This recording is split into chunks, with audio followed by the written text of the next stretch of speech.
Like many other African countries, the successful and long-term development of Zimbabwe is rooted in three major assets: its people, the soil and minerals, and the diverse water sources.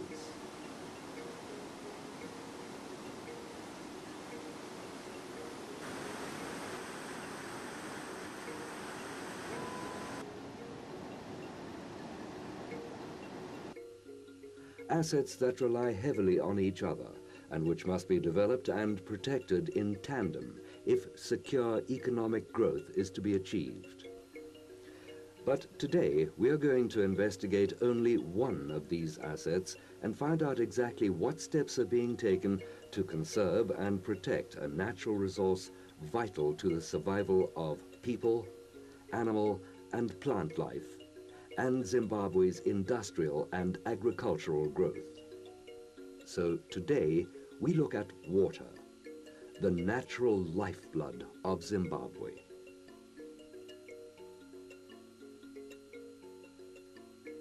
The provision of clean water for human consumption, agriculture and industry has, together with a workable recycling policy, grown into a major issue since independence in 1980.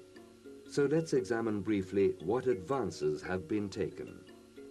Following the drought of 1991-92, government, industry, agriculture, mining, municipalities and organizations involved with the usage of water held the first national workshop on water quality and conservation perspectives in Bulawayo in 1997. This workshop was attended by Zimbabwe's top water production and security experts and ran the full spectrum of discussion on the use and abuse of natural waters of Zimbabwe, the rivers and aquifers, together with the control of man-made dams, wells, and boreholes. It was unanimously agreed that greater water security systems must be put in place to ensure the most efficient use of all available water in Zimbabwe, whether for people, animals, crops, or industry. It was also agreed that reclamation processes must be designed and implemented to not only guarantee the provision of high-quality treated water, but also to offer a greater number of reprocessing cycles. Heavy emphasis was placed on the need to identify and rectify the increasing pollution of water caused by population pressures, agricultural chemicals, and industrial waste. It was further agreed that both government and the private sector must treat the current situation with urgency and come up with sound and practical solutions. The recycling of sewage and the purification of polluted water, therefore, became a top research priority. And to this end, a national effluent standard was adopted and is presently being implemented. Limits have been set for maximum discharge levels of each contaminant, and legislation has been set in place with fiscal amounts attached to each level and part thereof for the breach of these standards. These amounts are converted into a formula which ultimately decides the fine the standard discharge violator will have to pay. In cases of serious infringement, this fine can run into hundreds of thousands of dollars, and at the very worst, millions of dollars per month. So the needs were identified and legislation set in place. All that remained was a professional response to government's call for action on the development of a service to upgrade the reclamation of Zimbabwe's vital water sources. Hydro Project answered that call. So let's take a closer look at the water reclamation schemes which they have developed to meet the needs of Zimbabwe. Hydro Project, or HDP as it is often called, is a water and waste treatment company with its head office in Zimbabwe and offices in Botswana and South Africa. The company will handle any water-based project from a complete new plant package to the updating of an existing operation. The projects can be negotiated in a number of different and versatile ways, producing the right water for specific needs and to international standards.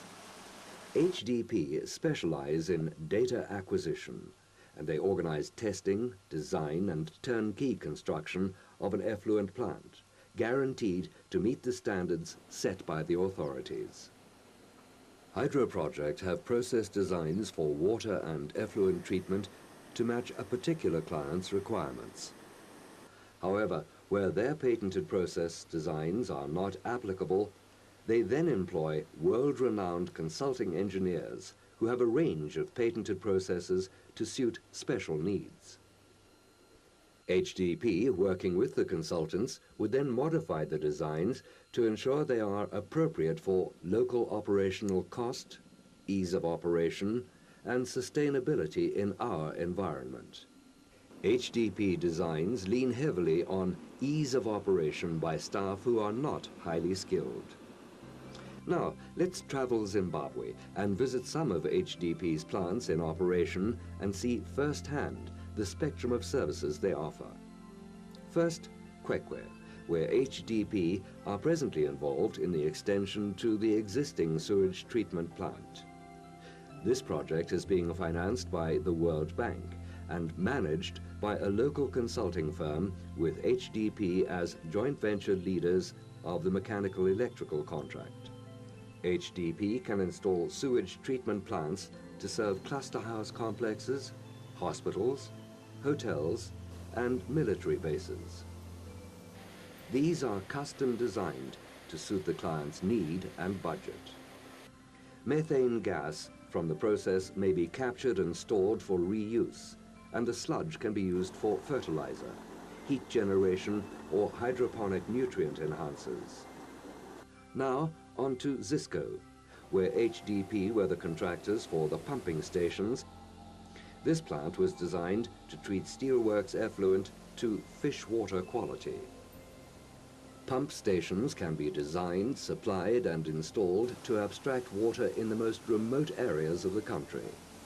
HDP can offer pipeline design, which includes the sizing and positioning of anti-shock air relief and vacuum condition valves to prevent pipeline failure.